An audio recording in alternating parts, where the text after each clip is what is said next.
The First Punic War, fought between 264 and 241 BC, marked the beginning of Rome's expansion beyond Italy and into the wider Mediterranean world. At its heart, the conflict was about control of the strategically important island of Sicily, a land coveted by both Rome and Carthage for its resources, location, and economic value. However, the war's impact extended far beyond Sicily, setting the stage for Rome's rise as a dominant Mediterranean power. The roots of the conflict can be traced back to the complex political landscape of the Western Mediterranean in the 3rd century BC. Carthage, a Phoenician city-state based in modern-day Tunisia, had become one of the most powerful empires in the Mediterranean, controlling vast territories in North Africa, Spain, and Sicily. Carthage's strength lay in its naval power. The city-state boasted one of the largest and most advanced fleets of warships in the ancient world. Their naval superiority allowed them to control critical trade routes and exert influence over many of the island cities. Sicily, located between the European and African continents, had long been a prize for competing powers due to its rich resources and its strategic position at the crossroads of trade and military routes. The island was home to a patchwork of city-states, some aligned with Carthage, others with Greek colonists who had established settlements in the east. The Romans, who had spent much of their early history focusing on expansion in Italy, began to turn their attention outward as their influence grew on the Italian peninsula. The spark for the First Punic War came in 264 BC, when the city of Messina, located on the northeastern tip of Sicily, found itself caught in a conflict between two rival forces, one backed by the Mamertines, a group of mercenaries, and the other by Carthage. The Mamertines, feeling threatened by Carthaginian forces in the region, sought assistance from Rome. At this point, Rome had little experience with naval warfare but saw an opportunity to expand its influence into Sicily and prevent Carthage from dominating the island. Rome's involvement in Sicily marked a turning point. Initially, it was an alliance based on a common interest, fighting against Carthage, but Rome's decision to aid Messina ultimately led to open conflict.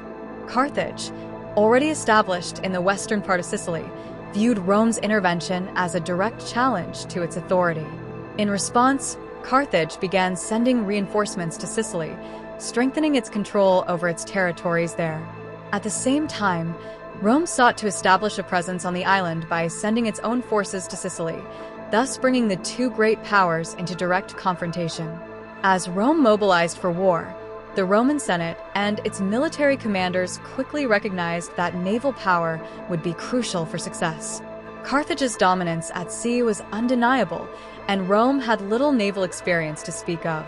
The Romans had a strong and experienced army but were entirely unfamiliar with the complexities of naval warfare. In this respect, the First Punic War became a battle of adaptation, as Rome would need to learn quickly if it were to compete with the Carthaginian fleet. In a remarkable feat of resourcefulness, Rome overcame its naval disadvantage by constructing a large fleet in just a few years. Drawing on the expertise of Greek shipbuilders and using captured Carthaginian ships as models, Rome quickly built a formidable naval force. The Romans were able to reverse the traditional naval tactics of the time, which had been based on ramming enemy ships with the prows of their vessels. Instead, they created a new device called the corvus, a boarding mechanism that allowed Roman soldiers to board enemy ships and fight hand-to-hand combat. This gave Rome's legions, known for their discipline and military prowess, a significant advantage in naval battles, where their skill in close combat could turn the tide. With its new fleet in place, Rome was able to challenge Carthage's naval supremacy. The first significant naval engagement took place in 260 BC at the Battle of Mylae, where Rome scored a decisive victory. By utilizing the corvus, the Roman fleet was able to board and capture Carthaginian ships, turning a naval engagement into a land-based battle. The victory at Mylae was a major boost to Roman morale and solidified their new role as a naval power. Following their success at Mylae, Rome continued to expand its naval capabilities and launch further attacks on Carthaginian-held territories. The Battle of Ecnomus in 256 BC, one of the largest naval battles in history, saw Rome again defeat Carthage in a decisive engagement. This victory allowed Rome to land an invasion force in North Africa, bringing the war directly to Carthage's doorstep. However, despite these successes, the Romans soon learned that maintaining a large fleet was difficult, especially with the harsh conditions of the Mediterranean and the challenges of resupplying and repairing ships. Carthage, though wounded, was not easily defeated. With its experienced commanders and wealth from its overseas empire, the Carthaginian fleet was able to regroup and continue its fight against Rome. The war would continue for nearly 2 decades, with both sides enduring heavy losses. Rome's ability to adapt quickly and learn from its mistakes, however, ensured its survival in this prolonged conflict. Throughout the war, the Romans demonstrated remarkable resilience and determination. By the war's end, Rome had not only defeated Carthage on land, but had also solidified its position as a dominant naval power in the Mediterranean. The war ultimately concluded in 241 BC, with Carthage agreeing to peace terms that saw it cede control of Sicily to Rome. The First Punic War marked the beginning of Rome's transformation from a regional power in Italy into a rising empire with influence over the entire Mediterranean basin. The war had profound consequences for both sides. For Rome, it marked the first of many conflicts that would eventually lead to the creation of the Roman Empire. It demonstrated Rome's ability to adapt and innovate, qualities that would define its military success for centuries to come. For Carthage, the war was a crushing blow, depleting its resources and weakening its position in the Mediterranean. However, the consequences of this war would echo for decades, leading to the rise of a new generation of leaders in Carthage and eventually sparking the Second Punic War.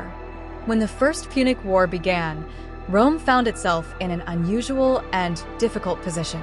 The Roman Republic was a land-based military power with little to no experience in naval warfare, while Carthage, its enemy, was one of the most powerful maritime empires in the ancient world.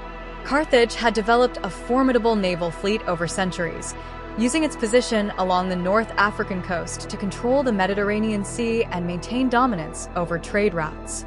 This naval superiority was one of the primary reasons Carthage had been so successful in establishing and maintaining its empire. In contrast, Rome's military success had largely been based on its highly disciplined army, which had defeated numerous enemies on land. As such, Rome was faced with a major challenge when it decided to challenge Carthage's control of the seas. Rome's initial response to this challenge was to quickly adapt and learn. Recognizing the need to build a powerful navy to compete with Carthage, the Roman Senate decided to construct a fleet that could match the Carthaginian warships. However, this would not be an easy task. Rome had never built ships on such a large scale, and they had little experience in naval tactics. To overcome this disadvantage, the Romans turned to ingenuity. Rather than trying to compete directly with Carthage in terms of naval prowess, they sought to innovate by creating a new kind of naval warfare, one that utilized the strengths of their army. One of the first steps Rome took was to create a fleet in a remarkably short time. The Romans knew that they could not afford to delay, so they set to work building ships as quickly as possible. Using the few Carthaginian ships they had captured, the Romans were able to reverse engineer them, learning from the designs and techniques of their enemy. This process allowed them to build warships, known as quinquiremes, which were similar in design to the Carthaginian ships but also incorporated features that the Romans could use to their advantage. The quinquireme had 5 rows of oars on each side and was large enough to carry a complement of soldiers who could board enemy ships during combat. Rome's fleet grew rapidly, and by 260 BC, they were ready to challenge Carthage on the seas. Despite having no experience in naval battles, the Romans were determined to win, and they adapted quickly to the demands of naval warfare. One of the most important innovations that the Romans introduced was the use of the corvus, a boarding device that became crucial to their success. The corvus was a heavy, movable bridge with a sharp spike at the end, which could be dropped onto an enemy ship, allowing Roman soldiers to board and fight their Carthaginian counterparts in close combat. This was a significant advantage for the Romans, whose army was famous for its discipline and hand-to-hand combat skills. In naval battles, the Romans turned sea engagements into land-style battles, utilizing the corvus to make ship-to-ship combat more like a land battle. This was a tactic the Carthaginians were not prepared for, as their naval strategies had relied heavily on speed, maneuvering, and the skill of their experienced sailors. The introduction of the corvus marked a turning point in naval warfare. The Romans had found a way to neutralize Carthage's superior naval tactics, and it allowed them to fight the battle on their own terms. In 260 BC, the Romans faced the Carthaginian fleet in the Battle of Mylae, which would become one of the most significant naval victories in the history of the First Punic War. Using the corvus, the Romans were able to board the Carthaginian ships, and the battle quickly turned into a close-quarters fight that played to Rome's strengths. The Romans emerged victorious, sinking or capturing a significant portion of the Carthaginian fleet. The victory at Mylae boosted Roman morale and marked a major shift in the balance of power at sea. Following the success at Mylae, Rome's newfound naval power continued to grow. The Romans went on to achieve another victory at the Battle of Ecnomus in 256 BC, one of the largest naval battles ever fought. This battle further demonstrated Rome's ability to challenge Carthage on the seas and solidified its position as a rising naval power. However, despite these victories, Rome still faced significant challenges. Maintaining a large fleet was difficult, especially considering the harsh conditions of the Mediterranean. The Romans struggled to keep their ships in good condition, and the demands of resupplying and maintaining their navy strained their resources. Carthage, for its part, was not easily defeated. The Carthaginian fleet, though smaller than Rome's at the time, was still a formidable force, and Carthage continued to fight fiercely, relying on its experienced commanders and seasoned sailors. In response to Roman victories, Carthage adapted by sending reinforcements and rebuilding its fleet. This ongoing struggle for naval dominance would define the early stages of the First Punic War. While Rome had initially been at a disadvantage, it was quickly becoming a force to be reckoned with, and the tide of the war began to shift. Rome's success in naval warfare during the First Punic War was not just the result of technological innovation and the corvus. It was also the result of the Romans' ability to learn from their mistakes and continuously adapt. Each naval battle gave the Romans valuable experience and helped them refine their tactics. Rome's rapid construction of its fleet, its ingenuity in naval warfare, and its ability to adapt to new circumstances were key factors in overcoming Carthage's naval superiority. By the end of the First Punic War, Rome had successfully transformed itself into a major naval power, one capable of challenging the best fleets in the Mediterranean. Though Carthage would continue to pose a threat to Rome in future conflicts, particularly during the Second Punic War, Rome's rise as a naval force was one of the defining features of the First Punic War. This naval success would have lasting consequences, as Rome's control of the seas would play a crucial role in its expansion throughout the Mediterranean and the establishment of its empire. The First Punic War, fought between Rome and Carthage from 264 to 241 BC, was defined by a series of crucial naval battles that would shape the course of history. Although Rome had entered the conflict at a severe disadvantage in terms of naval expertise, their rapid adaptation and innovative tactics allowed them to challenge Carthage's dominant position on the seas. This would culminate in several key engagements, which would not only define the war but also mark a shift in naval warfare, demonstrating Rome's emerging strength as a military power. The first major naval battle that would change the course of the war was the Battle of Mylae, fought in 260 BC. This battle was pivotal because it represented Rome's first significant naval engagement against Carthage. At the time, Rome had only recently constructed a fleet capable of challenging Carthage's supremacy on the seas.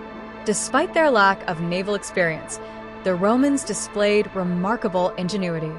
They had developed the corvus, a boarding device that could be dropped onto enemy ships, allowing Roman soldiers to board and fight in hand-to-hand combat. This was a revolutionary tactic, as it turned naval warfare from a battle of maneuvering and ramming into one of infantry-style combat. Carthage, known for its skilled sailors and fast-moving ships, was unprepared for this style of warfare. In the Battle of Mylae, the Romans put their tactics to the test. The Romans, under the command of the consul Gaius Duilius, faced a Carthaginian fleet that was larger and more experienced in naval engagements. However, the Romans used the corvus to board the Carthaginian ships and engage their soldiers in close combat, a style that heavily favored the Roman legions, known for their discipline and fighting prowess. The outcome of the battle was a decisive Roman victory, with the Carthaginians losing numerous ships. This victory gave Rome a much-needed boost in morale and demonstrated that they could not only match Carthage on the seas, but also defeat them. The Battle of Mylae marked the beginning of Rome's rise as a naval power. The victory at Mylae was followed by the Battle of Ecnomus, fought in 256 BCE, which would become one of the largest and most significant naval battles in history. In this battle, the Roman fleet, under the command of the consuls Marcus Atilius Regulus and Lucius Manlius Vulso Longus, faced a much larger Carthaginian fleet near the southern coast of Italy. Despite the size disadvantage, Rome's fleet, now more experienced and better organized, achieved a stunning victory. The Romans used their superior tactics, including the corvus, to overpower the Carthaginians and destroy or capture a significant portion of their fleet. The victory at Ecnomus marked a turning point in the war, as it allowed Rome to invade North Africa and bring the fight directly to Carthage's doorstep. Following their success at Ecnomus, the Romans launched an invasion of North Africa in an attempt to force Carthage to surrender. The Romans landed their forces in Carthaginian territory and began a campaign on land. However, despite the initial successes, the Roman forces soon found themselves stretched thin and vulnerable. The Carthaginians, under the command of their general Hamilcar Barca, were able to regroup and reinforce their defenses. Although the Roman invasion did not succeed in its goal of forcing Carthage to capitulate, it demonstrated Rome's growing confidence and ability to conduct both naval and land campaigns simultaneously. This multifaceted approach put pressure on Carthage, forcing them to divert resources from other theaters of war to focus on defending their homeland. The success at Mylae and Ecnomus was not without its challenges, however. The Romans had to contend with issues such as maintaining and resupplying their fleet, as well as the difficulties of coordinating large-scale naval operations. Additionally, Carthage was not easily defeated, and despite Rome's initial successes, the war continued to rage on for several more years.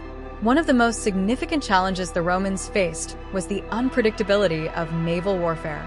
The Mediterranean, with its shifting winds, tides, and currents, posed a constant obstacle to fleets. The Romans learned quickly that their ships needed to be well maintained and that their sailors had to be highly trained in order to ensure success on the open sea. Carthage, while initially taken off guard by Rome's sudden rise as a naval power, soon regrouped and began rebuilding its fleet. The Carthaginians, led by experienced commanders such as Hanno the Great and Hasdrubal, responded to Roman victories with renewed determination. They sought to strengthen their fleet and launched several counterattacks against the Roman forces. Despite these efforts, the Romans maintained their superiority, particularly in terms of their ability to quickly mobilize and repair their ships. As the war progressed, the Romans continued to dominate the seas, even as Carthage attempted to regain its lost ground. The Battle of the Aegates Islands in 241 BC marked the final decisive naval engagement of the First Punic War. By this time, Rome had achieved a position of dominance on the seas, and the Carthaginian fleet was worn down by years of conflict. In a final attempt to break the Roman stranglehold, Carthage sent its fleet to intercept the Roman forces, but the Romans, now with an experienced and battle-hardened navy, decisively defeated the Carthaginians. The battle resulted in the destruction or capture of most of the Carthaginian fleet, leaving them unable to continue the fight. The defeat at the Aegates Islands forced Carthage to seek peace, and in 241 BC, the First Punic War came to an end with the signing of the peace treaty. The aftermath of the First Punic War had lasting consequences for both Rome and Carthage. Rome emerged victorious and secured its position as the dominant power in the Western Mediterranean. The war also solidified Rome's role as a naval power, setting the stage for its later expansions across the Mediterranean. For Carthage, the loss of the war was a devastating blow, both militarily and economically.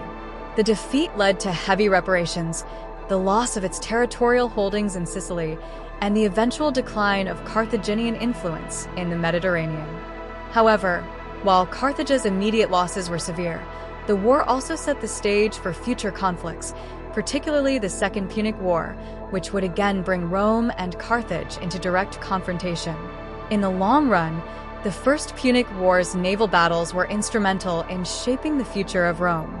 By overcoming Carthage's naval dominance and establishing its own fleet, Rome demonstrated its ability to adapt and innovate, qualities that would serve it well as it continued to expand its empire.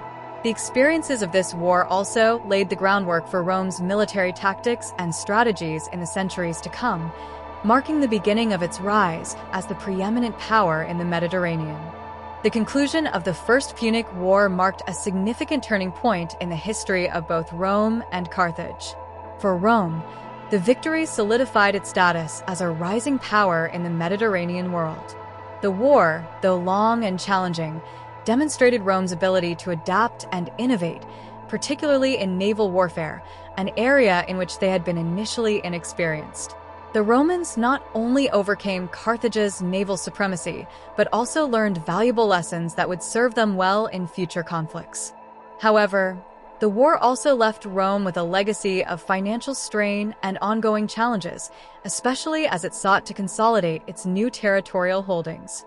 For Carthage, the defeat was disastrous, and the loss of Sicily, along with the financial burden imposed by the peace terms, would have far-reaching consequences, setting the stage for future conflicts between the two powers. The most immediate consequence of Rome's victory was its control over Sicily, which became the first province of the Roman Republic. The island was strategically located at the crossroads of the Mediterranean, making it an important prize for any power that wished to control the region. By securing Sicily, Rome gained access to vital resources, including grain, which would help sustain its growing population. It also gained a foothold in the Western Mediterranean, an area that had previously been dominated by Carthage. Sicily would serve as a base for further Roman expansion, as the Republic began to turn its attention to other territories in the Mediterranean. The peace treaty that ended the First Punic War imposed heavy financial penalties on Carthage. In addition to ceding Sicily to Rome, Carthage was forced to pay a massive indemnity to cover the costs of the war. This payment, which stretched over several years, placed immense strain on Carthage's economy and limited its ability to project military power. The Carthaginian Empire, already facing difficulties maintaining its vast holdings, was further weakened by this financial burden. Moreover, the loss of Sicily and the heavy reparations dealt a blow to Carthage's reputation as a dominant power in the Mediterranean. While Carthage still controlled significant territories in North Africa and Spain, the loss of Sicily meant that its strategic position had been greatly diminished. For Rome, the war was not without its costs. Despite their victory, the Romans had suffered significant casualties, both in terms of lives lost and resources expended. The prolonged conflict had drained the Roman treasury, and the process of integrating Sicily into the Roman Republic required considerable effort. The need to maintain a strong military presence on the island and throughout the Western Mediterranean put a strain on Rome's resources. Additionally, the Romans had to grapple with the challenges of governance and administration in their new province. While the acquisition of Sicily was a major achievement, it also marked the beginning of Rome's expansion beyond the Italian peninsula, which would bring new challenges in the coming decades. The First Punic War also highlighted the emerging nature of Roman power. Though the Romans had a reputation for military discipline and efficiency, the war demonstrated their ability to adapt to new forms of warfare. The development of a powerful navy, particularly the introduction of the corvus, was a key innovation that allowed Rome to compete with and ultimately defeat Carthage at sea. This ability to innovate and learn from their enemies would become a hallmark of Roman military strategy in the centuries to come. The success of the Roman navy also marked the beginning of Rome's dominance in the Mediterranean, as the Republic would go on to build one of the most formidable naval fleets in the ancient world. Despite their victory, the Romans also faced significant challenges in the aftermath of the war. The financial cost of the conflict was immense, and the war left Rome with a series of logistical and administrative challenges. With the acquisition of new territories, Rome had to adjust to the demands of governing an expanding empire. The newly acquired province of Sicily required military oversight and infrastructure development, and Rome had to ensure that its new holdings remained secure from potential rebellions or foreign threats. The war had also brought the Roman Republic into contact with new cultures and peoples, further complicating its relations with other Mediterranean powers. Rome's role as a dominant force in the Mediterranean was becoming increasingly clear, but maintaining that position would require continued military vigilance and strategic thinking. For Carthage, the peace terms following the First Punic War were a humiliation that had lasting consequences. The loss of Sicily and the massive financial burden of the war indemnity weakened Carthage, both militarily and economically. The Carthaginian Empire had relied on its control of key territories and trade routes, and the loss of Sicily, a vital hub in the Western Mediterranean, limited its access to crucial resources. The financial strain of the war forced Carthage to scale back its military ambitions, and it struggled to rebuild its fleet and army to previous levels of strength. However, despite these setbacks, Carthage remained a powerful force in the Mediterranean. The city-state continued to control large parts of North Africa and Spain, which were rich in resources and provided Carthage with a strong economic base. Over time, Carthage would rebuild its military and strengthen its position in the Western Mediterranean. This recovery would eventually set the stage for the Second Punic War, which would again bring Rome and Carthage into direct conflict. The rivalry between these two powers, initiated by the First Punic War, would continue to shape the course of Mediterranean history for decades to come. In many ways, the First Punic War laid the groundwork for the future Roman Empire. The lessons learned from the conflict would influence Rome's military strategies and policies for centuries. The development of a strong navy, the ability to adapt to new challenges, and the expansion of Roman influence beyond Italy were all key elements that would contribute to Rome's rise as the dominant power in the Mediterranean. However, the war also exposed the vulnerabilities of both Rome and Carthage. For Rome, the financial and logistical challenges of managing an empire would continue to grow as it expanded its territories. For Carthage, the loss of Sicily and the financial strain of the war would make it increasingly difficult to maintain its position as a major Mediterranean power. The stage was set for the next chapter in the long and bitter rivalry between Rome and Carthage, which would ultimately shape the future of the ancient world.